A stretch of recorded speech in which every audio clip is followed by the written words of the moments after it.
वापस लेने का, रिपील करने का निर्णय लिया है। इस महीने के अंत में शुरू होने जा रहे संसद सत्र में, इसी महीने में तनिष्क लाए हैं रिवा वेडिंग ज्वेलरी, जो बनाए आपके हर उत्सव को खास। पाइए 20% तक छूट गोल्ड ज्वेलरी की बनवाई शुल्क और डायमंड ज्वेलरी के मूल्य पर। आइए Tanishq jewellers, India motor circle, Ajmer. Tanishq, Tata की पेशकश। जा रही है। किसानों की आर्थिक स्थिति सुधरे, उनकी सामाजिक स्थिति मजबूत हो, इसके लिए पूरी ईमानदारी से काम कर रही है। साथियों, किसानों की स्थिति को सुधारने की इसी महाअभियान में देश में 3 कृषि कानून लाए गए थे। मकसद ये था कि देश के किसानों को, खासकर छोटे किसानों को और ताकत मिले, उन्हें अपनी उपज की सही कीमत और उपज बेचने के लिए ज्यादा से ज्यादा विकल्प मिले। बरसों से ये मांग देश के किसान, देश के कृषि विशेषज्ञ, देश के कृषि अर्थशास्त्री, देश के किसान संगठन लगातार कर रहे थे। पहले भी कई सरकारों ने इस पर मंथन भी किया था। इस बार भी संसद में चर्चा हुई, मंथन हुआ और ये कानून लाए गए। देश के कोने कोने में कोटि कोटि किसानों ने, अनेक किसान संगठनों ने इसका स्वागत किया, समर्थन किया। मैं आज उन सभी का बहुत बहुत आभारी हूं, धन्यवाद करना चाहता हूं।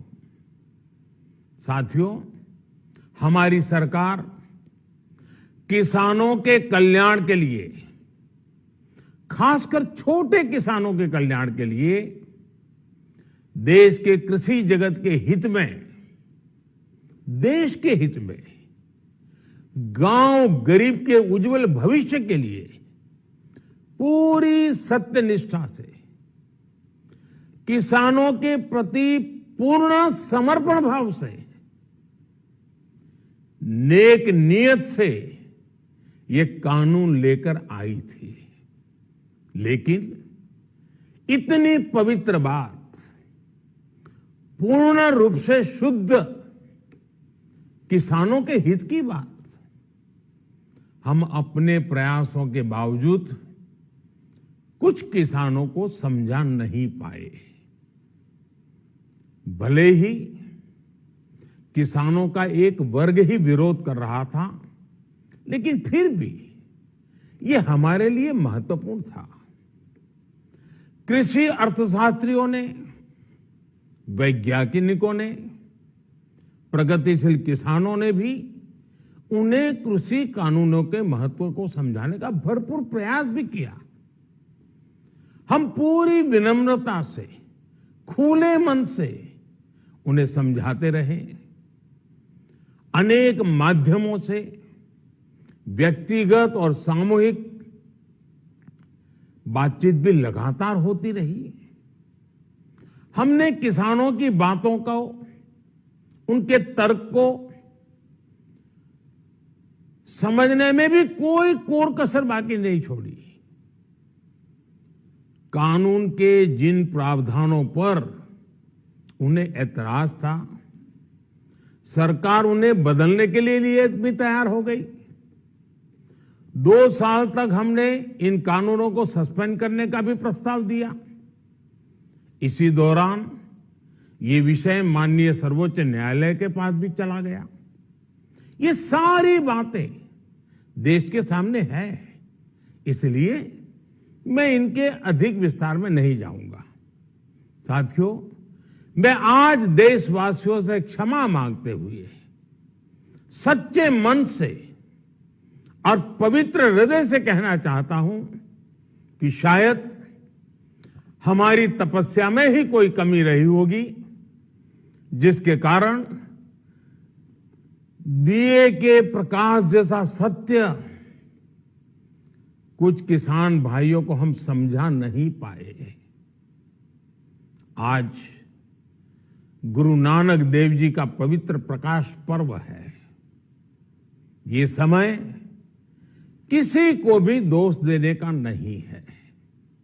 आज मैं आपको, पूरे देश को ये बताने आया हूं कि हमने 3 कृषि कानूनों को वापस लेने का, रिपील करने का निर्णय लिया है। इस महीने के अंत में शुरू होने जा रहे संसद सत्र में, इसी महीने में, हम 3 कृषि कानूनों को रिपील करने की संवैधानिक प्रक्रिया को पूरा कर देंगे। साथियों, मैं आज अपने सभी आंदोलनरत किसान साथियों से आग्रह कर रहा हूं, आज गुरु पर्व का पवित्र दिन है। अब आप अपने अपने घर लौटे, अपने खेत में लौटे, अपने परिवार के बीच लौटे। आइए एक नई शुरुआत करते हैं, नए सिरे से आगे बढ़ते हैं। साथियों, आज ही सरकार ने कृषि क्षेत्र से जुड़ा एक और अहम फैसला लिया है। जीरो बजट खेती यानी प्राकृतिक खेती को बढ़ावा देने के लिए, देश की बदलती आवश्यकताओं को ध्यान में रखकर क्रॉप पैटर्न को वैज्ञानिक तरीके से बदलने के लिए एमएसपी को और अधिक प्रभावी और पारदर्शी बनाने के लिए, ऐसे सभी विषयों पर भविष्य को ध्यान में रखते हुए निर्णय लेने के लिए एक कमेटी का गठन किया जाएगा। इस कमेटी में केंद्र सरकार, राज्य सरकारों के प्रतिनिधि होंगे, किसान होंगे, कृषि वैज्ञानिक होंगे, कृषि अर्थशास्त्री होंगे। साथियों, हमारी सरकार किसानों के हित में काम करती रही है और आगे भी करती रहेगी। मैं गुरु गोविंद सिंह जी की भावना में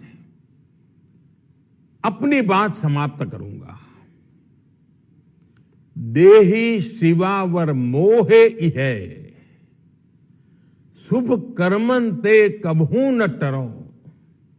हे देवी, मुझे ये वर दीजिए कि मैं शुभ कर्म करने से कभी पीछे ना हटूं। जो किया किसानों के लिए किया, जो कर रहा हूं देश के लिए कर रहा हूं।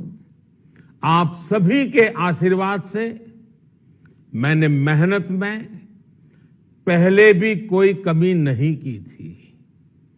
आज मैं आपको विश्वास दिलाता हूं कि अब और ज्यादा मेहनत करूंगा ताकि आपके सपने साकार हो सके, देश के सपने साकार हो सके।